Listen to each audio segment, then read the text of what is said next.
네, 안녕하십니까. 경희대학교 재활의학과에서 근무 중인 심가양입니다. 우선 작년 중환자 재활을 준비하는 입장에서 학회에 참석해서 여러 연자 선생님들의 강의를 듣고 많이 배워갔던 기억이 있는데요. 오늘 이렇게 강의를 좀 하게 돼서 영광으로 생각합니다. 제가 오늘 말씀드릴 내용은 중증 환자에서의 이런 근육량 평가에 대해서 말씀드리겠습니다.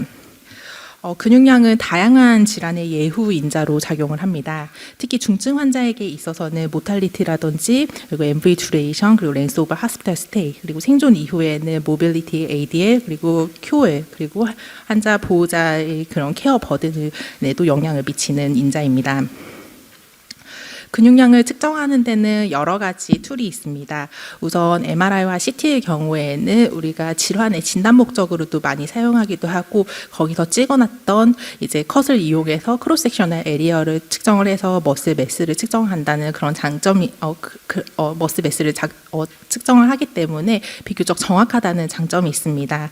그리고 덱사와 BIA 같은 경우에는 2020년, 2021년 정도에 이제 신의료 기술로 인정받음에 따라서 실제 임상에서 근육량 측정에 있어서 굉장히 많이 활용되고 있습니다. 그리고 울트라 사운드의 경우에는 근초음파라고 보통 표현을 하게 되는데 이것들이 이제 문헌들을 찾아보면은 2000년대 초반부터 근육량을 측정하는 툴로서 사용이 많이 되었고 최근에는 연구 영역에서 많은 곽강을 받고 있습니다. 그렇다면 이제 중증 환자의 특성을 고려를 했었을 때 기저의 근육량이 낮은 게 더 예후에 많은 영향을 미칠 것인지 아니면은 근육량 감소 속도에 보다 더 많은 포커스를 맞출 것인지에 따라서 어떠한 머슬 매스 측정 툴을 선택하는지가 달라질 수 있겠습니다. 그리고 둘 중에서 어떤 게 더 중요한지는 사실 아직 문헌에서 나오지는 않았으나 둘 다 각각의 예후에 영향을 미치는 것으로 알려져 있습니다. 그래서 오늘 제가 발표드릴 내용은 아무래도 이제 가장 많이 사용하는 툴을 좀 더 중점적으로 말씀드리고자 합니다. 그래서 CT와 그리고 BIA 그리고 울트라 사운드 이렇게 세 가지를 좀 중점적으로 말씀을 드리도록 하겠습니다. 그리고 결론을 미리 먼저 말씀드리자면 울트라 사운드에 좀 더 많은 포커스를 하고자 합니다. 먼저 CT입니다. CT는 대부분 이제 저희 병원의 경우에는 메디컬 ICU입니다. 그래서 뉴모니아라든지 인펙션 포커스를 찾고자 ICU 입원하기 이전에 내지는 입원하고 난 직후에 이제 CT를 많이들 촬영을 하게 되는데요. 그래서 이러한 CT들을 좀 활용해서 이제 머슬을 세그멘테이션을 해서 이 단면적을 구하는 것들이 가장 많이 연구되어 있습니다. 그래서 CT의 경우에도 그 중에서도 가장 많이 측정을 하는 것은 L3 레벨에서의 전체 근육량 입니다. 그래서 여기 나오다시피 이렇게 전체 근육량을 세그멘테이션을 해서 크로스 섹셔널 에리어를 구하는가 하면 반면에 이제 하이트 제곱으로 나누어서 그 인덱스를 사용을 해서 근육량의 지표로 사용을 하는 방식도 있고 그리고 소아스 머슬의 매스를 측정을 해서 그것들을 근육량을 대변하는 지표로 사용을 하기도 합니다. 그리고 CT L3 레벨 이후에도 다른 여러 레벨에서의 그런 유용성에 대한 연구들도 나오고 있는 추세입니다. 그래서 이제 CT를 좀 이용을 해서 근육량을 측정하는 여러 시스테마틱 리뷰를 조금 더 조합을 해봤습니다. 어떠한 문헌들이 좀 인클루전이 되었고 어떤 시점에서 측정을 했고 어떤 레벨에서 어떤 인덱스를 사용을 했는지를 좀 대략적으로 정리를 해보았는데요. 대다수가 이제 CT의 경우에는 진단 목적이기 때문에 한 번 측정한 경우들이 많았습니다. 그래서 한 번 측정하고 그리고 어떠한 대부분의 L3 레벨에서의 그런 단면적 내지는 단면적에 대한 그런 지수를 환산을 한 경우 그리고 컷오프는 굉장히 다양하게 나와 있습니다. 일부 연구에서 CT가 2번 정도 측정된 경우들이 좀 있었습니다. 이러한 경우들은 되게 특이하게 ICU 어드미션 7일 이전 그리고 ICU 어드미션 하고 난 7일 이후 이렇게 2번 측정한 경우가 있는데 이것들을 문헌을 좀 찾아보면 이제 서지컬 ICU, 일렉티브 서저리를 하는 경우에만 사실 가능한 경우였고 그 이외에는 연구 목적으로 ICU 어드미션 한 직후 그다음에 일주일 이후 이렇게 2번 정도 시리얼하게 측정한 연구가 간혹 있기는 했습니다. 그래서 결론적으로 말씀드리면 CT가 시리얼하게 머슬 로스를 좀 디텍트하기는 조금 어렵지 않나라는 생각이 들긴 합니다. 그리고 그 다음에는 우리가 임상에서 많이 사용하는 이제 바이오 일렉트리컬 임피던스 어널리시스입니다. 그래서 BIA 기본적인 원리는 우리 몸 안에 있는 체수분의 그런 퍼센테이지를 이용을 해서 구하는 거고, 그 임피던스를 임피던스 값의 차이를 이용해서 하는 것이 그 머슬 매스를 에스티메이션 하는 것인데요. 그래서 체수분이 많으면 임피던스가 낮고 전류가 더 많이 흐르는 그런 특성을 가지고 있고, 체수분이 적으면 임피던스가 높고 전류가 더 잘 통과하지 못하는 이러한 체성분의 차이를 이용을 해서 우리 몸 안의 바디 컴포지션을 에스티메이션하는 그런 원리를 가지고 있습니다. 그래서 이제 이러한 인바디를 죄송합니다. BIA를 이제 중증 환자에게 있어서 적용을 할 때 가장 크게 문제가 되는 것은 사실 과수화 문제입니다. 중증 환자가 대부분은 이제 누워 있고, 그렇다 보니까 부종도 잘 발생하고, 그리고 여러 가지 질환으로 인해서 뭐 복수라든지 그리고 투석 이런 것들을 하고 있는 경우들이 많기 때문에 결국에는 이제 과수화 상태가 되는 것이죠. 그리고 이 과수화 상태가 됐었을 때 이제 체수분 양 안에 제지방량이 포함되어 있기 때문에 이런 중증 환자에게 있어서 BI를 측정을 하였을 때는 근육량이 오버 에스티메이션 되는 경향이 있습니다. 그래서 제가 궁금해서 이제 저희 한국에서 가장 많이 사용되는 이제 BIA 기계 회사인 이제 인바디에다 문의를 좀 해보았습니다. 저희 병원 같은 경우에는 인바디 S10이라는 이제 모델을 사용을 하고 있는데, 이걸 좀 더 정확하게 측정하려면 어떻게 해야 되나요? 라고 물어봤었을 때 이제 이 인바디 회사에서는 좀 더 값비싸고 좋은 기기를 사용을 하시면 됩니다. 라고 먼저 대답을 해주셨습니다. 그래서 사실은 이제 이게 여러 다중 이제 프리퀀시를 이용을 해서 그 프리퀀시가 사실 많으면 많을수록 정확도도 높아집니다. 그만큼 안에 있는 바디 그런 체수분 양의 비율이라든지 그런 바디 컴포지션을 좀 더 세밀하게 산출해낼 수 있기 때문인데요. 그래서 가장 최근에 나온 것이 인바디 970 그리고 인바디 BWA 2.0인데 요거 두 개 같은 경우에는 이게 죄송합니다. 세계 최초로 이제 더 하이 프리퀀시를 도입을 했다, 그렇게 나와 있고, 사실 인바디 970의 경우에는 서서 재야 되기 때문에 이제 누워서 측정을 해야 되는 중증 환자에게 있어서 맞진 않고, 굳이 선택을 한다면 BWA 2.0인데 사실 이것도 가격이 많이 비쌌던 걸로 기억을 합니다. 그리고 사실 이거 목적으로 병원에 사달라고 할 수 없는 상황이고요. 그래서 그러면 이렇게 기계를 새롭게 사는 방법 말고 저 기계에 도입되어 있는 이런 보정하는 수식을 조금 뭐 이렇게 제시를 해줄 수 있냐라고 하니까 이제 그런 것들은 영업 비밀이어서 사실 좀 제시가 어렵다고 그렇게 답변을 받았고, 그러면 저희 병원에 있는 몇몇 중증 환자에 대한 인바디 데이터를 제시를 해드릴 테니 이거를 좀 조정을 해달라라고 요청을 했습니다. 그래서 이 조정을 하는 원리는 사실은 이제 체외 수분 양과 그 다음에 제지방 양의 비율로 비율을 좀 어드저스트먼트 해서 이제 로 데이터를 좀 보정을 해주기로 그렇게 얘기가 됐었습니다. 그래서 저희가 중증 환자 중환자실에서 실제 중환자실에서 이제 인바디를 측정한 경우는 한 10건 정도였고요. 그리고 중환자실 나오고 나서 7일 이내 인바디 측정한 것까지 다 해서 한 30-40명 정도 됐습니다. 그래서 이 데이터를 보내드릴 테니 조금 보정을 해주세요라고 했었을 때 결론적으로 말씀드리면은 이제 여기 제지방량인데 제지방량이 한 평균적으로 한 1kg 정도 차이가 났습니다. 그래서 사실은 이게 조금 많은 차이를 보일 것으로 예상을 했었는데 크게 차이가 나지 않았고, 요거를 이제 SMI로 산출을 했었을 때도 0.2 정도 차이가 나는 상황이어서 사실 조금 튀는 값에 대해서는 추가적인 분석이 필요하겠으나 제가 크게 뭐 많이 차이 나지 않는데라고 느낀 바 있습니다.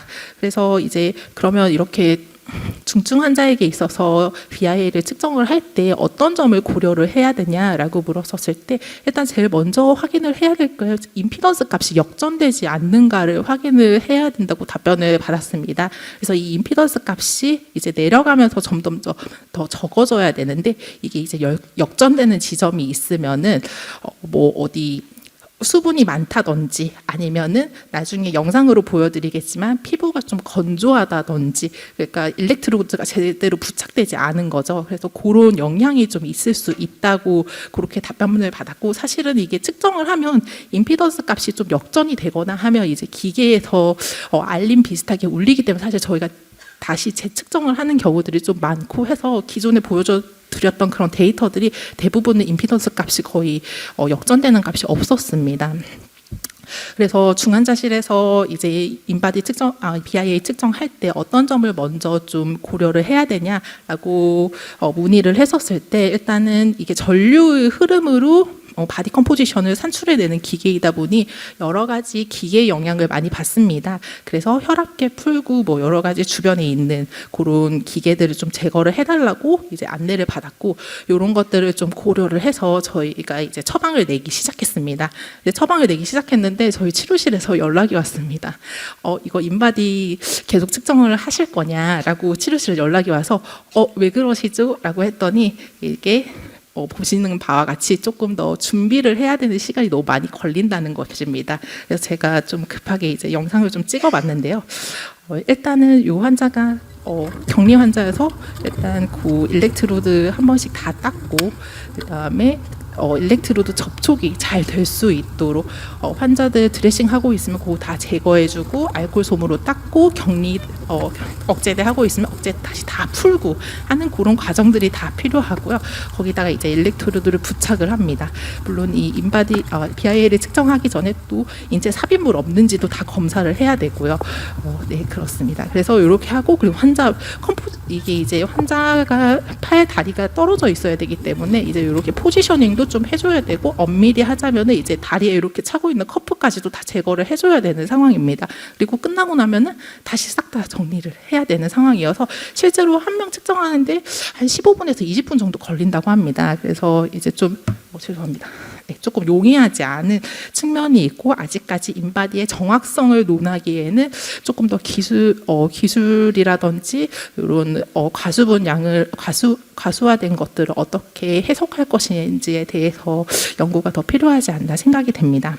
그리고 마지막으로 말씀드릴 내용은 이제 초음파입니다.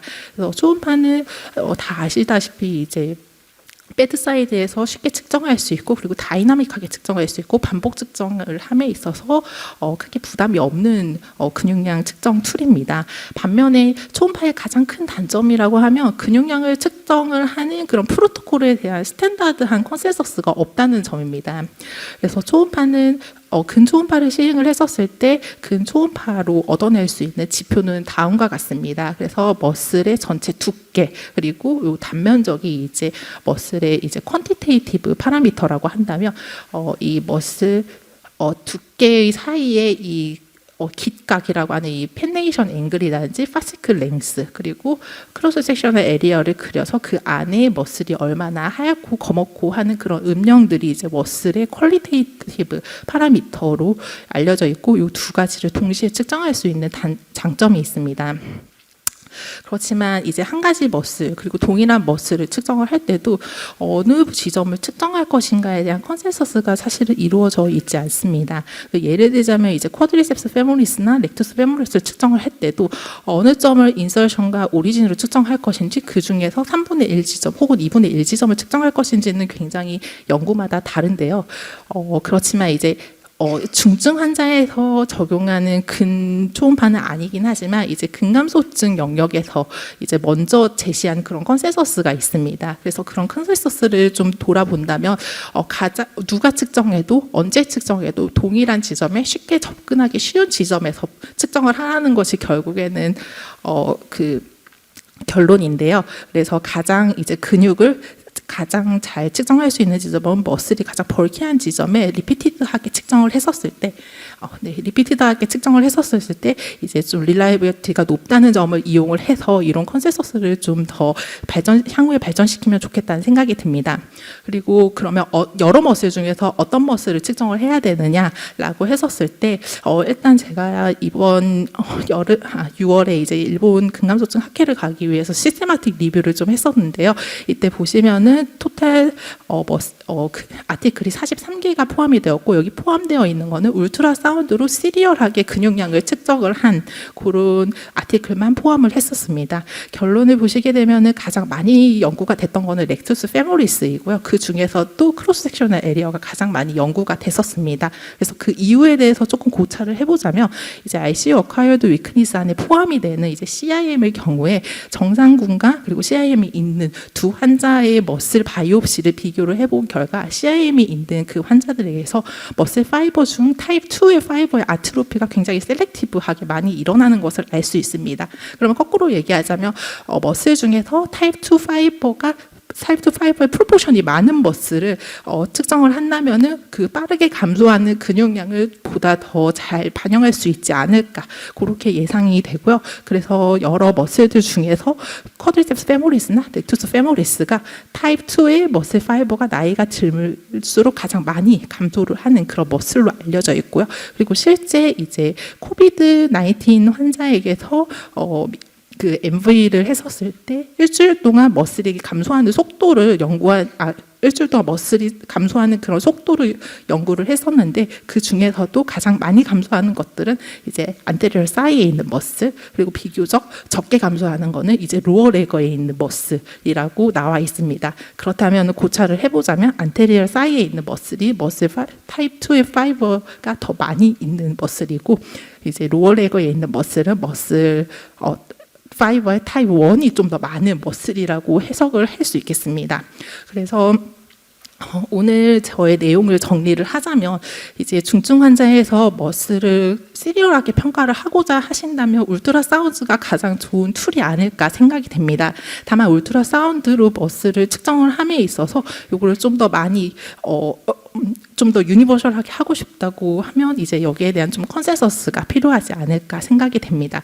그리고 울트라사운드로 머슬을 평가를 할 때 머슬이 가장 빨리 감소하는 지점을 얼리 디텍션을 하고 싶다고 하면은 쿼드리셉스나 렉투스 페모리스를 측정을 하시고 뭐 회진을 돌자가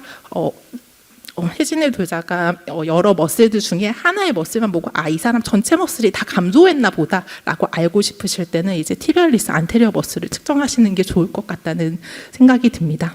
네, 이상입니다.